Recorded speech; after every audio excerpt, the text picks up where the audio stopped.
जय हिंद दोस्तों, स्वागत है आप सभी का आपके अपने YouTube चैनल महात्मा स्टडी में। दोस्तों आज हम स्टैटिक जीके के 50 महत्वपूर्ण क्वेश्चन को देखेंगे जो आपके आने वाले सभी एग्जामों में बहुत ही महत्वपूर्ण होगा।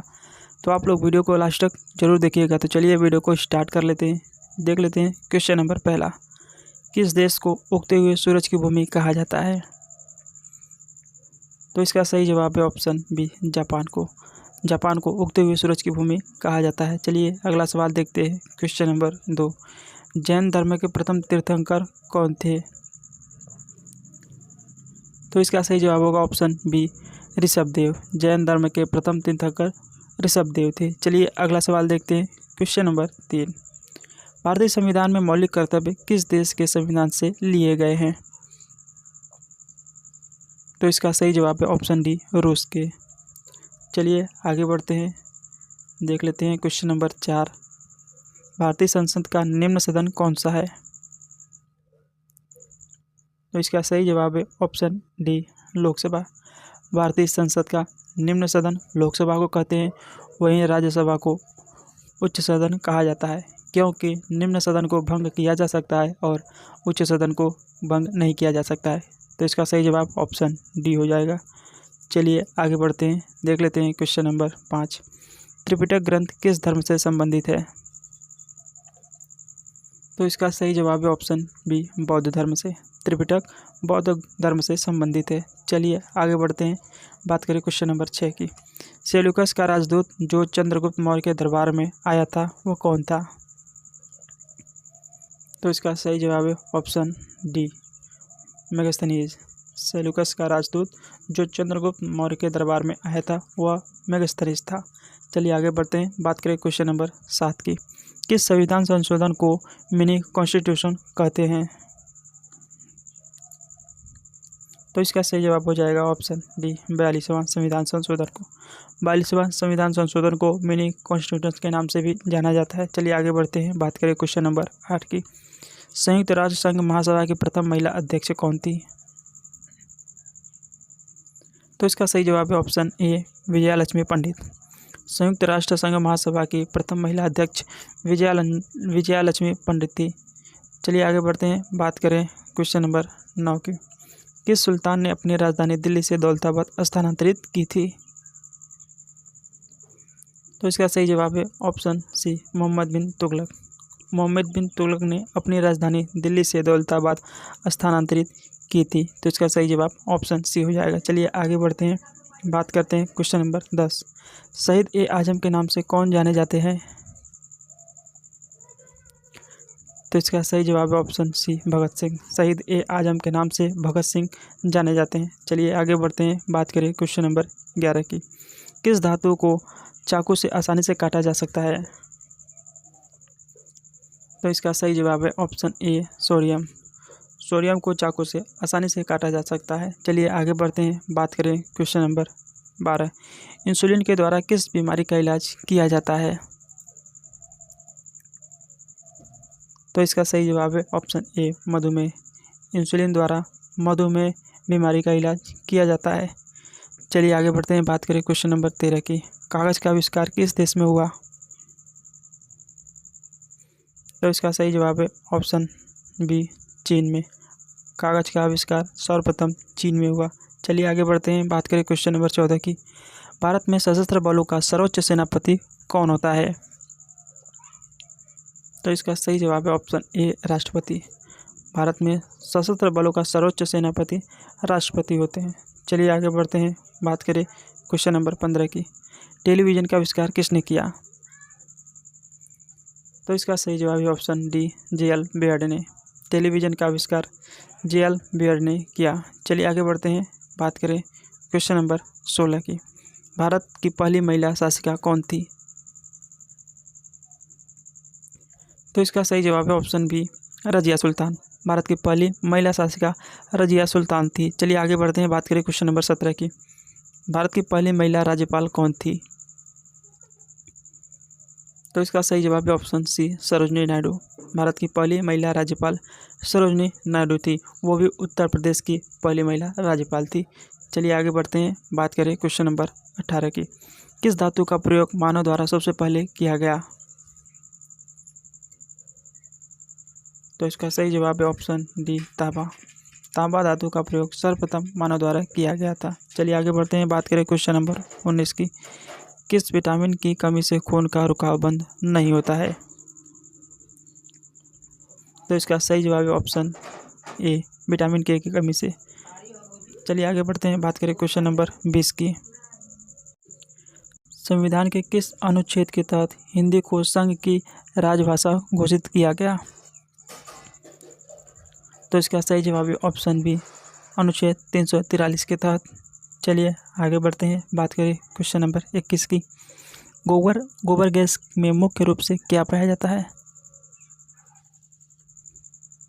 तो इसका सही जवाब है ऑप्शन सी मेथेन गैस। गोबर गैस में मुख्य रूप से मेथेन गैस पाया जाता है, जिसका फार्मूला है HCH3। चलिए आगे बढ़ते हैं, बात करें क्वेश्चन नंबर 22 की। काजीरंगा राष्ट्रीय अभयारण्य किस राज्य में है? तो इसका सही जवाब है ऑप्शन सी असम में। काजीरंगा राष्ट्रीय अभयारण्य असम में है। चलिए आगे बढ़ते हैं, बात करें क्वेश्चन नंबर 23 की। भारत ने किस खेल में ओलंपिक खेलों में 8 बार स्वर्ण पदक जीता है? तो इसका सही जवाब है ऑप्शन ए हॉकी में। भारत ने 8 बार स्वर्ण पदक हॉकी में जीता है। चलिए आगे बात करते हैं क्वेश्चन नंबर 24 की। भिलाई इस्पात संयंत्र का निर्माण किस देश के सहयोग से किया गया? तो इसका सही जवाब है ऑप्शन डी सोवियत संघ रूस के द्वारा। भिलाई इस्पात संयंत्र का निर्माण सोवियत संघ के सहायता से किया गया था। चलिए आगे बढ़ते हैं, बात करें क्वेश्चन नंबर 25 की। विश्व में माउंट एवरेस्ट पर चढ़ने वाली प्रथम महिला कौन थी? तो इसका सही जवाब होगा ऑप्शन ए जोंगको ताइबे। विश्व में माउंट एवरेस्ट पर चढ़ने वाली प्रथम महिला जोंगको ताइबे थी। चलिए आगे बढ़ते हैं, बात करें क्वेश्चन नंबर 26 की। पीलिया शरीर के किस अंग को प्रभावित करता है? तो इसका सही जवाब है ऑप्शन डी लीवर को। पीलिया लीवर को प्रभावित करता है। चलिए आगे बढ़ते हैं, बात करें क्वेश्चन नंबर 27 की। किसने सर्वप्रथम अशोक के अभिलेखों को पढ़ा था? तो इसका सही जवाब होगा ऑप्शन डी जेम्स प्रिंसेस ने। सर्वप्रथम अशोक के अभिलेखों को जेम्स प्रिंसेस ने पढ़ा था। चलिए आगे बढ़ते हैं, बात करें क्वेश्चन नंबर 28 की। कौन सा मुगल बादशाह अशिक्षित था? तो इसका सही जवाब होगा ऑप्शन बी अकबर। अकबर एक ऐसा बादशाह था जो अशिक्षित था। चलिए आगे बढ़ते हैं, बात करें क्वेश्चन नंबर 29 की। चीनी यात्री ह्वेनसांग ने किस विश्वविद्यालय में अध्ययन किया था? तो इसका सही जवाब है ऑप्शन डी नालंदा विश्वविद्यालय में। चीनी यात्री ह्वेनसांग ने नालंदा विश्वविद्यालय में अपना अध्ययन किया था। चलिए आगे बढ़ते हैं, बात करें क्वेश्चन नंबर 30 की। मुस्लिम लीग की स्थापना किस वर्ष में की गई थी?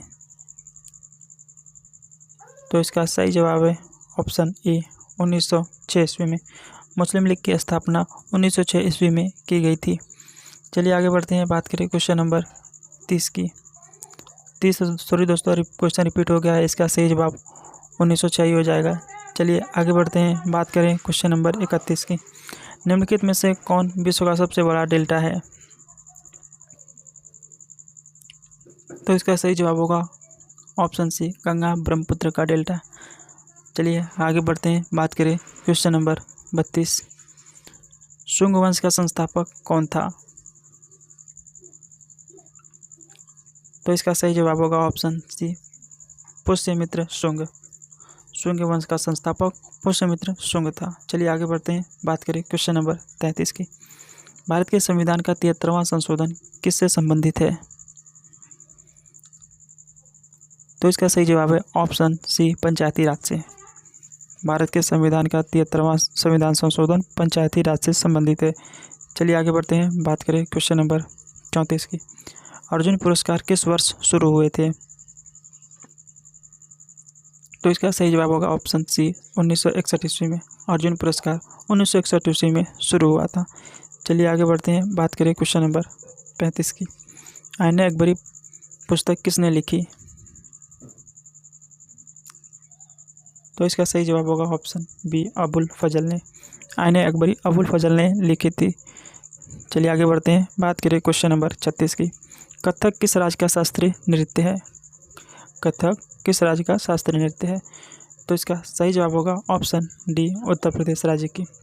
उत्तर प्रदेश की शास्त्रीय नृत्य कथक है। वही बात करें उत्तर प्रदेश राज्य की राजधानी लखनऊ है। यहाँ के मुख्यमंत्री की बात करें तो श्री आदित्यनाथ हैं, श्री योगी आदित्यनाथ हैं। वहीं राज्यपाल की बात करें तो आनंदीबेन पटेल हैं। चलिए आगे बढ़ते हैं, बात करें क्वेश्चन नंबर 37 की। किसके शासनकाल में मोरक्को का यात्री इब्न बतूता भारत आया था? तो इसका सही जवाब होगा ऑप्शन ए, मोहम्मद बिन तुगलक के शासनकाल में। मोहम्मद बिन तुगलक के शासनकाल में मोरक्को का यात्री इब्न बतूता भारत आया था। चलिए आगे बढ़ते हैं, बात करते हैं क्वेश्चन नंबर 38 की। भारत में एकमात्र सक्रिय ज्वालामुखी कहाँ है?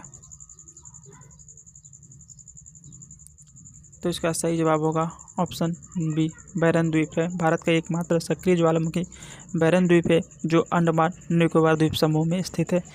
चलिए आगे बढ़ते हैं, बात करते हैं क्वेश्चन नंबर 39 की। विश्व व्यापार संगठन का मुख्यालय कहाँ है? तो इसका सही जवाब है ऑप्शन सी, जिनेवा। विश्व व्यापार संगठन का मुख्यालय जिनेवा स्विट्जरलैंड में स्थित है, जिसे WTO बोला जाता है, विश्व व्यापार संगठन को। चलिए आगे बढ़ते हैं, बात करते हैं क्वेश्चन नंबर 40 की। कान्हा राष्ट्रीय उद्यान किस राज्य में स्थित है? तो इसका सही जवाब है ऑप्शन ए, मध्य प्रदेश में। कान्हा राष्ट्रीय उद्यान मध्य प्रदेश में स्थित है। वही हम बात करें मध्य प्रदेश में तो सबसे ज़्यादा राष्ट्रीय उद्यान मध्य प्रदेश में ही स्थित है, और दूसरे नंबर पर आता है असम राज्य। चलिए आगे बढ़ते हैं, बात करते हैं क्वेश्चन नंबर 40 की। सॉरी दोस्तों, 40 भी क्वेश्चन रिपीट हो चुका है। इसका सही जवाब ऑप्शन ए ही होगा। चलिए बात करते हैं क्वेश्चन नंबर 41 की। निम्नलिखित में से किस नदी को मध्य प्रदेश की गंगा कहा जाता है? तो इसका सही जवाब होगा ऑप्शन सी, बेतवा नदी। बेतवा नदी को मध्य प्रदेश की गंगा कहा जाता है। चलिए आगे बढ़ते हैं, बात करें क्वेश्चन नंबर 42 की। भारत नाम की उत्पत्ति का संबंध प्राचीन काल के किस प्रतापी राजा से है? तो इसका सही जवाब होगा ऑप्शन सी, भरत चक्रवर्ती के। भारत नाम की उत्पत्ति का संबंध प्राचीन काल के भरत चक्रवर्ती प्रतापी राजा से है। चलिए आगे बढ़ते हैं, बात करें क्वेश्चन नंबर 43 की। भारत का सबसे बड़ा शहर कौन सा है? तो इसका सही जवाब होगा ऑप्शन ए, मुंबई। भारत का सबसे बड़ा शहर मुंबई है। चलिए आगे बढ़ते हैं, बात करें क्वेश्चन नंबर 44 की। भारत में कुल कितने राज्य हैं? तो इसका सही जवाब ऑप्शन ए हो जाएगा 28। भारत में कुल 28 राज्य हैं। वहीं बात करें यूटी केंद्र शासित की तो 8 हैं। चलिए आगे बढ़ते हैं, बात करें क्वेश्चन नंबर 45 की। भारत की सबसे लंबी नदी कौन सी है?